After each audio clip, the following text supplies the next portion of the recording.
The morning sun cast long shadows across the rugged mountain terrain as Captain Marcus Rodriguez checked his watch for the third time in 10 minutes.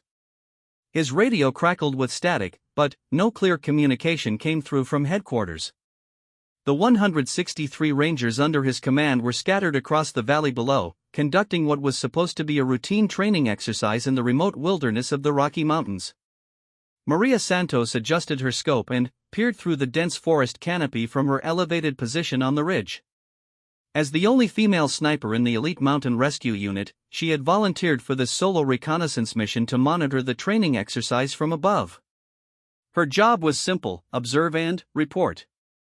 Nothing more, nothing less. The autumn air was crisp against her face as she settled into her position, unaware that this day would change everything. Below in the valley, Sergeant James Thompson led his squad through a narrow canyon, following the predetermined route marked on their GPS devices. The 24-year-old from Texas had been looking forward to this exercise for weeks. It was his first major training operation since joining the Mountain Rangers 6 months ago. His excitement was shared by many of the newer recruits who saw this as an opportunity to prove themselves alongside the veterans. The exercise had begun at dawn with 163 Rangers divided into smaller units, each assigned specific objectives across the mountainous terrain. Some were practicing search and rescue techniques, others were working on survival skills, and a few units like Thompson's were focused on navigation and terrain assessment. The weather forecast had been perfect, and morale was high among the troops. Maria noticed the first signs of trouble around mid-morning. Through her scope, she observed unusual cloud formations building rapidly on the horizon. Her years of experience in mountain environments had taught her to read weather patterns, and what she saw made her stomach tighten with concern.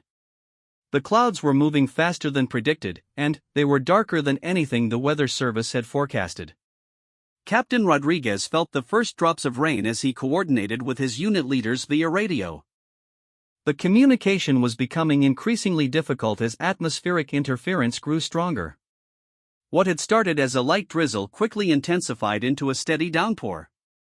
Within 30 minutes, the rain had become torrential, turning the mountain streams into raging torrents and making the already challenging terrain treacherous. Thompson and his squad took shelter under a rocky overhang as the storm intensified. The young sergeant tried to maintain radio contact with other units, but the static was overwhelming. The GPS devices began malfunctioning due to the severe weather, and visibility dropped to less than 50 feet. What had been a clear, marked trail was now a muddy, dangerous path with loose rocks and unstable footing. From her vantage point, Maria watched with growing alarm as the weather system engulfed the entire valley. The wind picked up dramatically, bending trees and creating a roar that drowned out most other sounds. She attempted to radio headquarters to report the deteriorating conditions, but her communications were also affected by the storm. The realization that she might be the only person with a clear view of the unfolding disaster began to sink in. As the afternoon progressed, the situation became critical.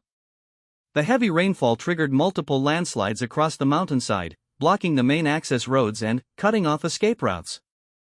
Captain Rodriguez's worst fears were realized when he discovered that several of the predetermined rally points had been compromised by falling rocks and debris. His scattered units were now effectively trapped in various locations throughout the valley. Private Elena Vesquez, a medic with one of the search and rescue teams, found herself treating injuries as Rangers struggled with the increasingly dangerous conditions. Twisted ankles, cuts from sharp rocks, and cases of hypothermia began to mount as the cold rain soaked through their gear. The medical supplies she carried were limited, designed for minor injuries during routine training, not for a full-scale emergency involving over 160 people.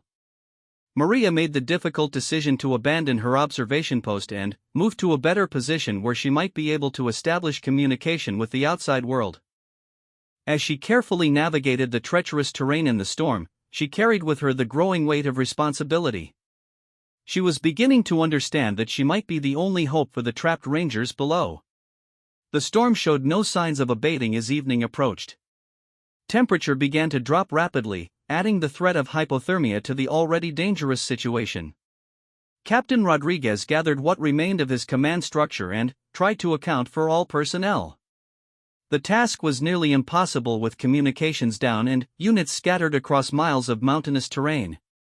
Sergeant Thompson's squad had managed to find better shelter in a small cave, but they were completely cut off from the rest of the operation. The young sergeant took responsibility for keeping his team's morale up while conserving their limited supplies. He rationed their food and water, knowing that they might be stranded for much longer than anyone had anticipated. Meanwhile, families and loved ones back home remained unaware of the developing crisis. The training exercise had been scheduled to last 3 days with minimal external communication, so no one expected regular updates. The Rangers' absence from normal contact wouldn't raise alarms for at least another day, precious time that the trapped personnel might not have. Maria reached a rocky outcrop that provided some protection from the wind while giving her a strategic view of multiple areas where she had last seen Ranger units. Her military training kicked in as she began to assess the situation systematically. She counted the areas where she could see stranded groups, estimated distances, and calculated the resources that would be needed for any rescue operation. The reality of their situation became clear as night fell. The storm had effectively isolated 163 highly trained Rangers in one of the most remote and dangerous mountain regions in the country. Their communications were down, their escape routes were blocked, and weather conditions were continuing to deteriorate. Medical supplies were limited, and hypothermia was becoming a serious threat as temperatures plummeted. Captain Rodriguez made the hard decision to order his units to focus on survival rather than continuing the exercise. He instructed squad leaders to find the best available shelter, conserve supplies, and prepare for an extended stay in the mountains.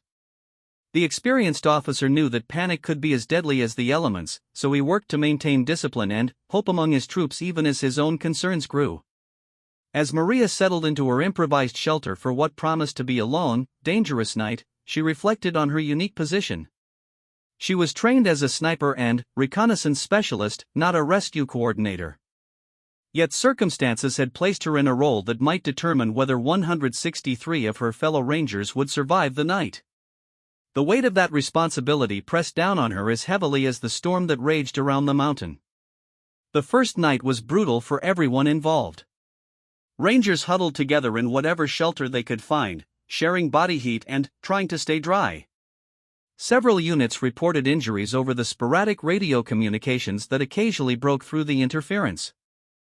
The storm continued its relentless assault on the mountain, bringing with it the very real possibility that this routine training exercise could become a major catastrophe. Maria spent the night moving between observation points, using her night vision equipment to track the various groups and assess their conditions. She began formulating a plan, knowing that when morning came, she might be the only person in a position to coordinate any rescue efforts. Her sniper training had taught her patience and precision, qualities that would be essential in the challenges that lay ahead. As dawn approached, the storm finally began to show signs of weakening, but the damage was already extensive. Landslides had fundamentally changed the geography of the valley, and many of the familiar landmarks that the Rangers had been using for navigation were now gone. The true scope of their predicament would become clear with the morning light, and Maria knew that she would need to act quickly if there was any hope of preventing a tragedy that could cost dozens of lives.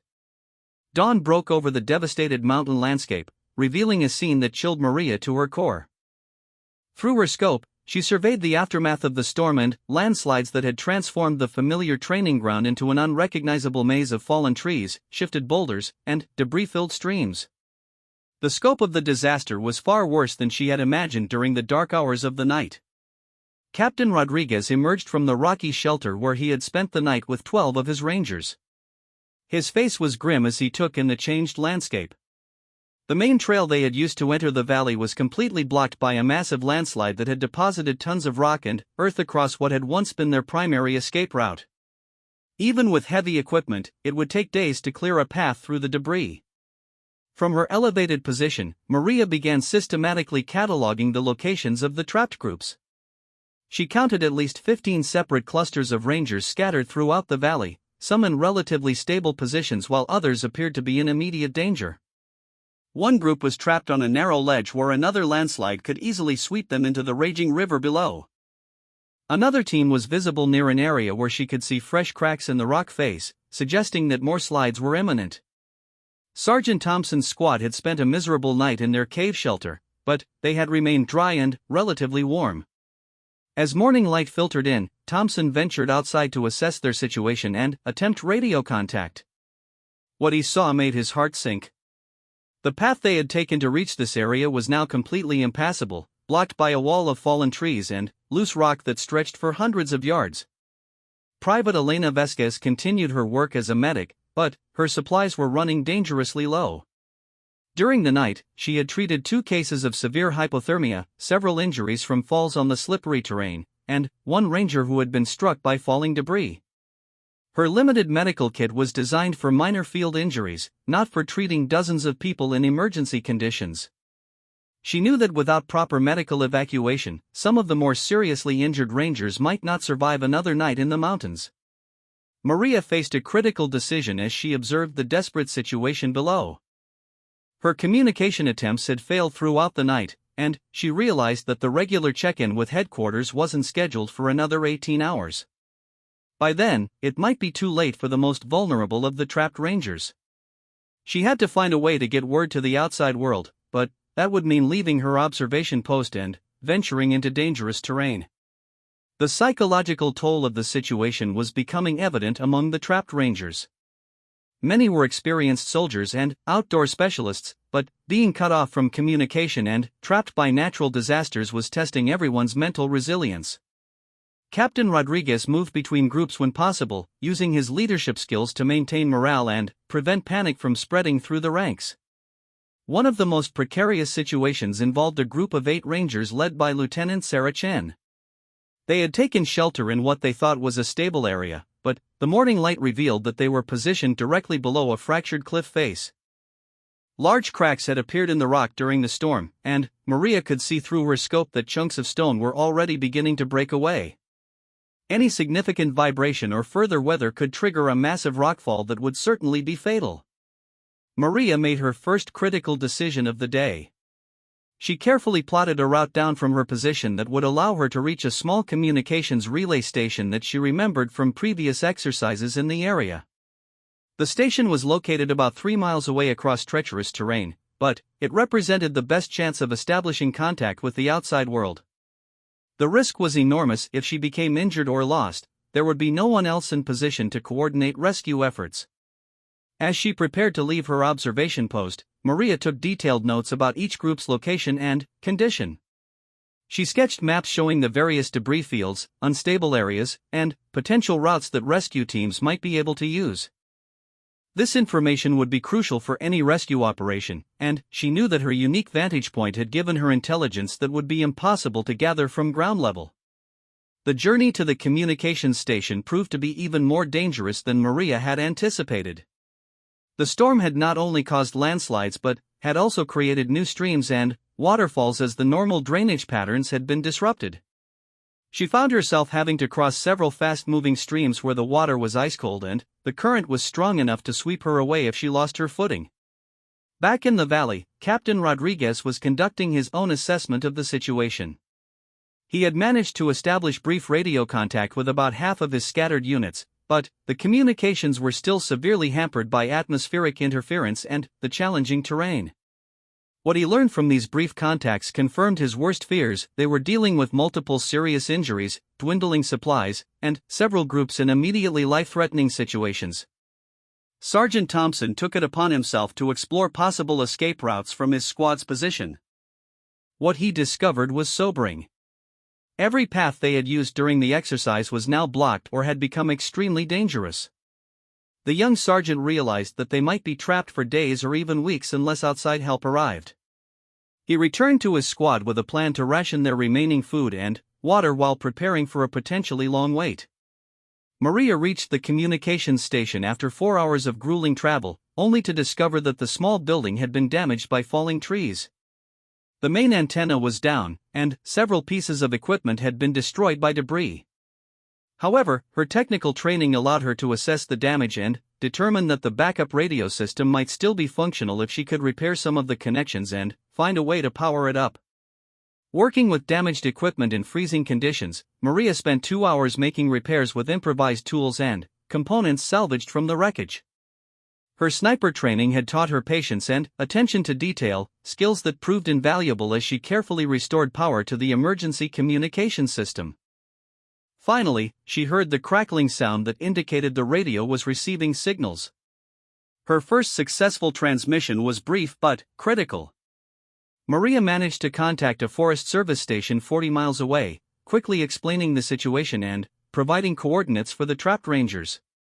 The station operator was initially skeptical about the scope of the emergency, but Maria's detailed knowledge of military protocols and her precise location data convinced him that this was a genuine crisis requiring immediate response.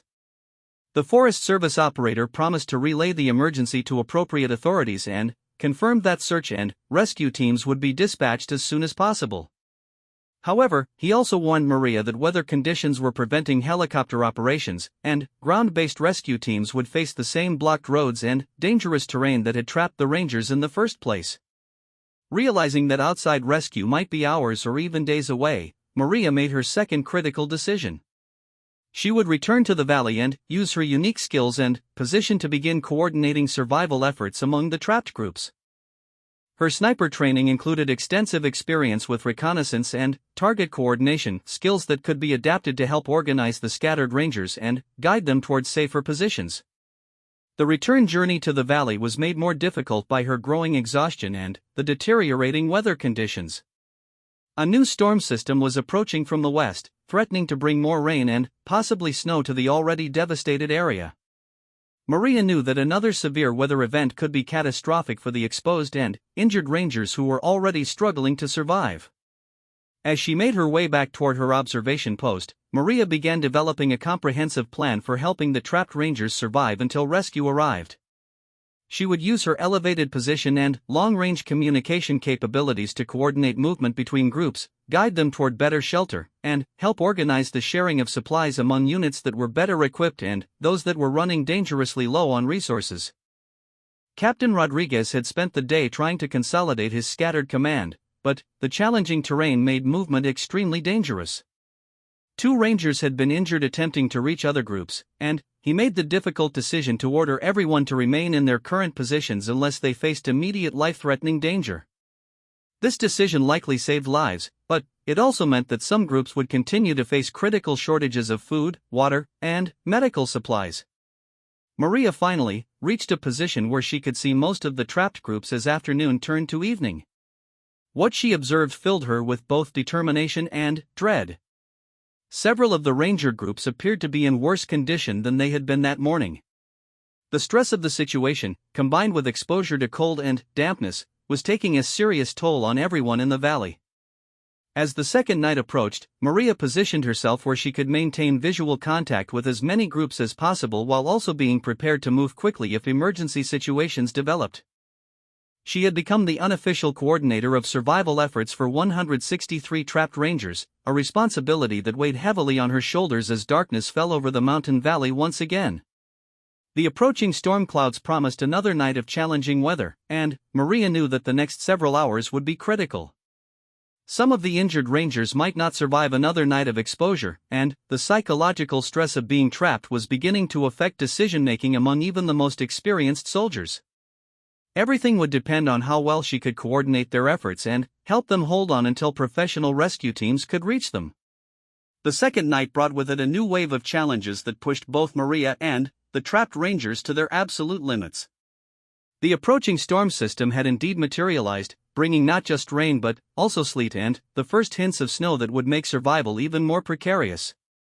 From her exposed position on the ridge, Maria could feel the temperature dropping rapidly as wind-driven precipitation stung her face and made her scope difficult to use.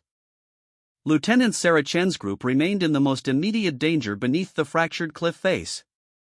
Throughout the night, Maria watched through her night vision scope as more chunks of rock broke away from the unstable formation above them. Each piece that fell sent her heart racing, knowing that a larger collapse could happen at any moment. She had managed to establish brief radio contact with Chun earlier and warned her about the danger, but the group had no safe way to move in the darkness and severe weather. Captain Rodriguez had made the difficult decision to organize a supply redistribution among the groups that could safely move short distances. Rangers with surplus food and water began carefully making their way to assist units that were running dangerously low. This operation was coordinated primarily through Maria's observations and radio guidance, as she was the only person with a clear view of the terrain and the positions of all groups. Sergeant Thompson volunteered to lead one of these dangerous supply runs. Despite his relative inexperience, the young Texan had demonstrated remarkable courage and leadership during the crisis.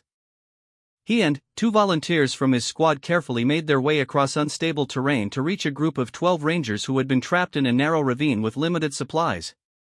The journey took them over 3 hours to cover less than a mile, but they successfully delivered food and medical supplies that likely saved lives. Private Elena Vesquez had established a makeshift medical station in one of the more stable sheltered areas and was coordinating treatment for the most seriously injured rangers. Her biggest challenge was dealing with hypothermia cases that were becoming more severe as the temperature continued to drop. Without proper heating or dry clothing, she was fighting a losing battle against the cold that was sapping the strength and will of even the healthiest rangers. Maria faced her own physical challenges as she maintained her vigil throughout the night. The combination of cold, fatigue, and stress was affecting her judgment and reflexes. She had not slept for more than 36 hours and had eaten very little during her constant movement and observation duties. However, she knew that any lapse in her attention could result in missing a critical emergency that might cost lives among the people depending on her guidance. Around midnight, Maria's worst fears were realized when she observed a medical emergency developing in one of the trapped groups. Through her scope, she could see that one of the rangers appeared to be having some kind of serious medical episode, possibly a heart attack or stroke brought on by the stress and cold. The group was signaling desperately for help, but they were in one of the most inaccessible locations in the entire valley. The ranger in medical distress was Staff Sergeant David Kim, a veteran with 15 years of service who had been dealing with high blood pressure that he had not disclosed on his medical forms. The combination of stress, cold, and physical exertion had triggered a cardiac event that was rapidly becoming life-threatening. His squad members had basic first aid training but nothing that could help them deal with this level of medical emergency. Maria made a split-second decision that would define the rest of the rescue operation. She abandoned her observation post and began making her way down into the valley toward Kim's location. The journey would be extremely dangerous in the dark and severe weather, but she was the only person who knew the exact location and had the necessary skills to navigate the treacherous terrain. Her sniper training had included extensive medical training for treating wounded soldiers in combat situations. The descent into the valley was a nightmare of loose rocks, icy surfaces, and zero visibility conditions. Maria relied entirely on her memory of the terrain and her compass navigation skills to make progress toward the trapped group. Several times she had to rope herself down cliff faces using improvised anchors, knowing that a single mistake could result in a fatal fall that would eliminate any hope of rescue for the 163 trapped rangers. It took Maria 4 hours to reach Sergeant Kim's location, during which time his condition had continued to deteriorate. She arrived to find him unconscious and barely breathing, with his squad members maintaining CPR rotation to keep him alive. Maria quickly assessed the situation and realized that Kim needed immediate evacuation to a medical facility, something that was impossible under current conditions. Drawing on her combat medical training, Maria administered emergency care that stabilized Kim's condition enough to keep him alive, but she knew that he needed advanced medical treatment within hours or he would likely die. This created a new urgency to the rescue situation. It was no longer just about survival until help arrived, but about getting critically injured people to medical facilities before it was too late. Captain Rodriguez had managed to establish better communication with several of his units and was coordinating his own rescue efforts when he received word about Kim's condition through Maria's radio reports. The news added pressure to an already desperate situation, as Rodriguez realized that they might lose people not just to exposure and injury, but to medical emergencies that could occur to anyone under the extreme stress they were all experiencing. Maria made the difficult decision to remain with Kim's group to provide ongoing medical care, but this meant abandoning her role as the overall coordinator of rescue efforts. She used her radio to brief Captain Rodriguez on the locations and conditions of all the groups she had been monitoring, essentially transferring command responsibility to him while she focused on keeping Kim alive. The third day dawned gray and cold, with snow now falling steadily across the mountain. The weather had moved beyond difficult to truly life-threatening, especially for the rangers who had been exposed for more than 48 hours. Maria had managed to keep Kim stable through the night, but his condition was still critical and she knew that time was running out. It was during the early morning hours of the third day that Maria heard the distant sound she had been hoping for: helicopters. The weather had cleared enough for aerial operations, and the rescue teams that had been mobilized based on her initial communication were finally able to approach the valley. However, the damaged terrain and continuing bad weather made helicopter landings impossible in most locations. The rescue helicopters faced the same challenges that had trapped the Rangers in the first place. Landing sites were either blocked by debris, too small for the large rescue aircraft, or located in areas where downdrafts from the rotor blades could trigger additional landslides. The helicopter crews were experienced in mountain rescues, but they had rarely encountered a situation where so many people were trapped in such a geographically diverse and dangerous area. Maria established radio contact with the lead rescue helicopter and began providing detailed information about each group's location and condition. Her 3 days of constant observation had given her intelligence that was invaluable to the rescue teams. She was able to guide them to the most critical cases first and provide information about safe approach routes and landing areas that would have taken the helicopter crews hours to identify on their own. The first successful rescue was Lieutenant Chen's group from beneath the unstable cliff face. Using a helicopter with a rescue hoist, the crew was able to extract all 8 Rangers from their precarious position just hours before a major rockfall occurred exactly where they had been sheltered.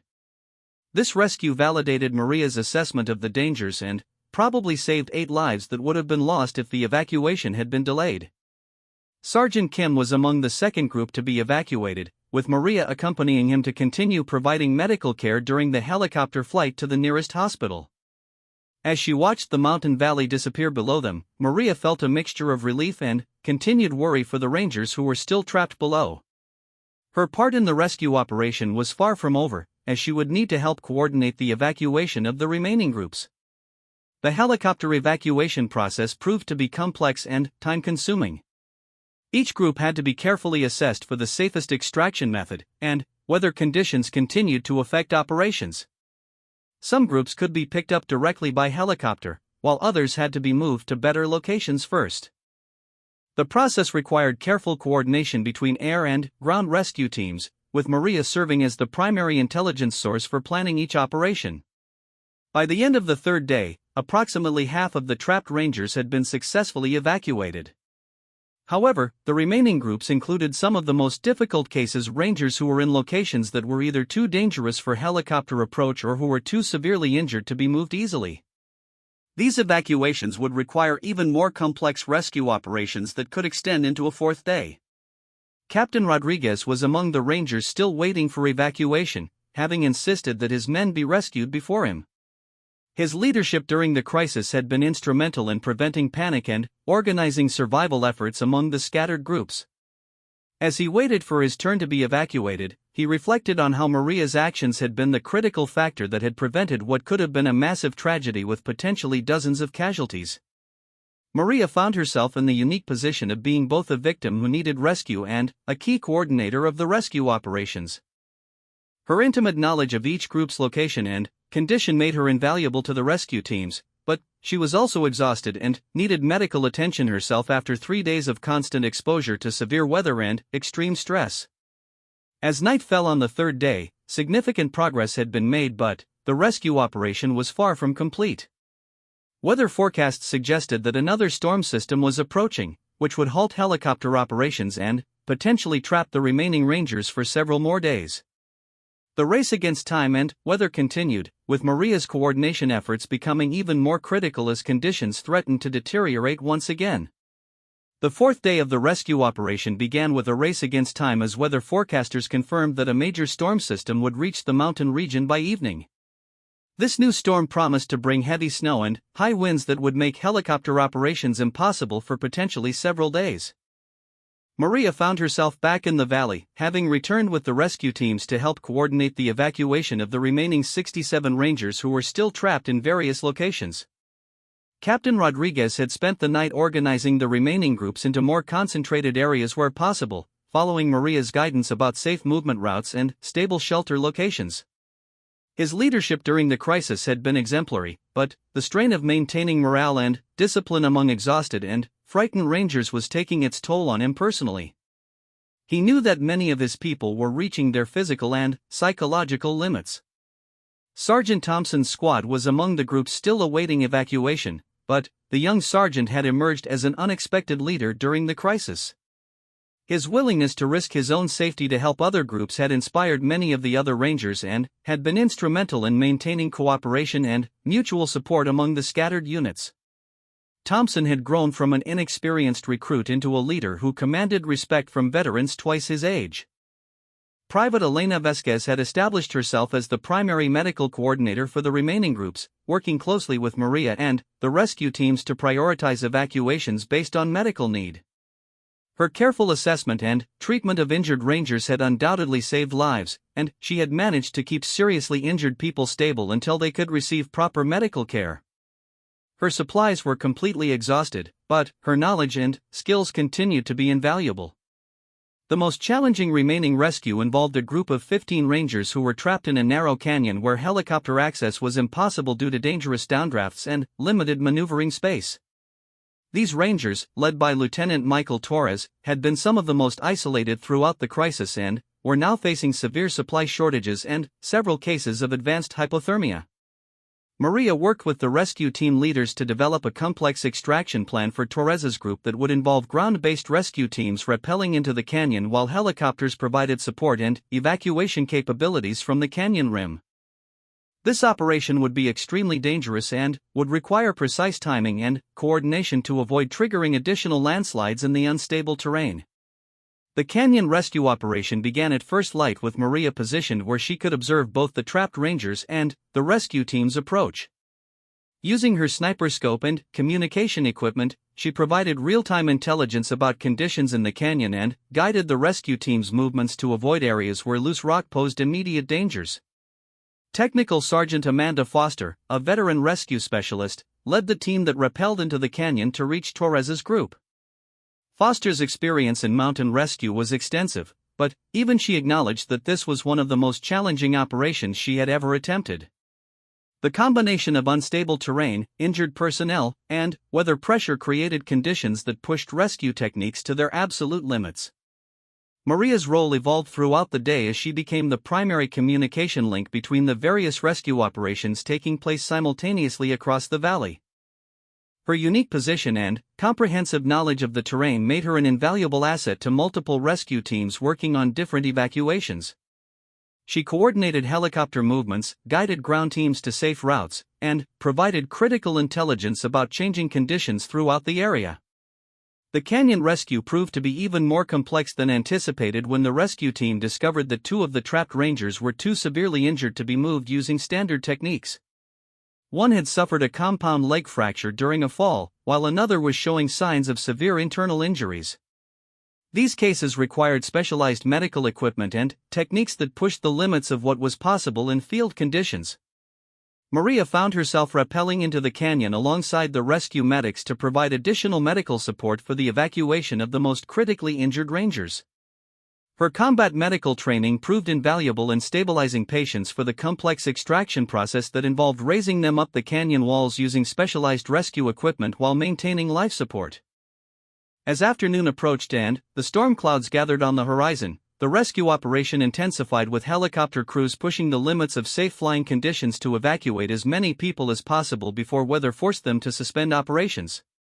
The coordination between air and ground teams reached a level of precision that impressed even experienced rescue professionals. Captain Rodriguez was finally evacuated during the late afternoon, but only after ensuring that all of his subordinates had been safely extracted first. His dedication to his troops had been unwavering throughout the crisis, and his insistence on being the last to leave demonstrated the leadership qualities that had kept his scattered command functioning even under the most desperate circumstances.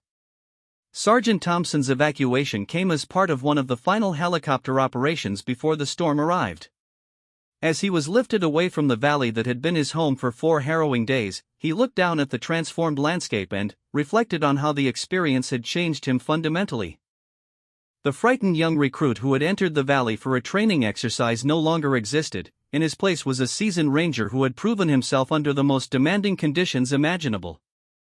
The last group to be evacuated included Maria herself, along with the rescue team members who had been working throughout the day to extract the most difficult cases. As their helicopter lifted off from the valley floor, the first snowflakes of the approaching storm were beginning to fall. The timing had been critical. Another few hours of delay would have trapped the rescue teams themselves and turned the operation from a successful rescue into an even larger disaster. Private Elena Vesquez was reunited with the rangers she had been treating when they all arrived at the regional medical center, where a full trauma team was waiting to provide advanced care for the injured. Her quick thinking and skilled medical care had been credited with preventing what could have been multiple fatalities from treatable injuries and medical conditions that had been complicated by the extreme conditions and delayed evacuation. The final count showed that all 163 rangers had been successfully evacuated from the valley, though 17 required hospitalization for various injuries and medical conditions. Most remarkably, there had been no fatalities despite the severity of the situation and the multiple life-threatening emergencies that had developed during the 4-day ordeal. Staff Sergeant David Kim, whose cardiac episode had created one of the most critical moments of the crisis, made a full recovery after emergency heart surgery and would later credit Maria's immediate medical intervention with saving his life. His experience led to changes in military medical screening procedures to prevent similar situations in the future. The investigation into the training exercise disaster revealed that the weather emergency had been caused by an unprecedented confluence of meteorological factors that had not been predicted by standard forecasting models. The rapid development of severe weather conditions and the cascading landslides that followed were determined to be a natural disaster that could not have been reasonably anticipated or prevented. Maria's actions during the crisis earned her numerous commendations and awards, including the Soldier's Medal for Heroism and the Purple Heart for injuries sustained during her rescue efforts. However, she consistently deflected personal credit, emphasizing instead the teamwork and mutual support that had enabled the survival of all 163 trapped rangers. The psychological impact of the experience affected all participants in different ways. Many of the rangers developed deeper appreciation for the importance of teamwork and leadership under pressure. Others struggled with symptoms of post-traumatic stress related to their feelings of helplessness during the crisis. The military provided extensive counseling and support services to help all participants process their experiences. Sergeant Thompson received a battlefield promotion to staff sergeant in recognition of his leadership during the crisis. His actions had demonstrated that courage and effectiveness in emergency situations were not necessarily related to experience or rank, but to character and determination to help others regardless of personal risk. Captain Rodriguez was later assigned to help develop new training protocols and emergency procedures based on lessons learned from the crisis. His leadership during the disaster was studied as an example of how to maintain command effectiveness even when normal communication and coordination systems fail completely. The mountain valley where the exercise had taken place was permanently closed to training activities due to the unstable geological conditions created by the landslides. The area became a case study for emergency management professionals and was used to develop new techniques for coordinating complex rescue operations in challenging terrain. Maria returned to duty after recovering from her physical injuries, but she carried with her a changed perspective on the meaning of service and sacrifice. The experience had shown her that true heroism often consisted not of single dramatic actions, but of sustained commitment to helping others even when the personal cost was high. Years later, the rescued rangers would gather annually to commemorate their shared experience and to honor the courage and dedication that had made their survival possible. These reunions served as reminders of how ordinary people could achieve extraordinary things when faced with life or death situations that demanded the very best of their character and abilities. The story of Maria Santos and the 163 trapped rangers became a legend within military and rescue communities, serving as an inspiration for training programs and emergency preparedness initiatives. More importantly, it demonstrated that even in the most desperate situations, human courage, ingenuity, and determination could overcome seemingly impossible challenges and bring everyone home safely. The bonds forged during those 4 days in the mountains lasted lifetimes, creating a brotherhood and sisterhood of shared experience that transcended rank, background, and individual differences. They had faced nature at its most dangerous and had emerged not just as survivors, but as proof that the human spirit could triumph over the most formidable obstacles when people worked together toward a common goal of ensuring that no one was left behind.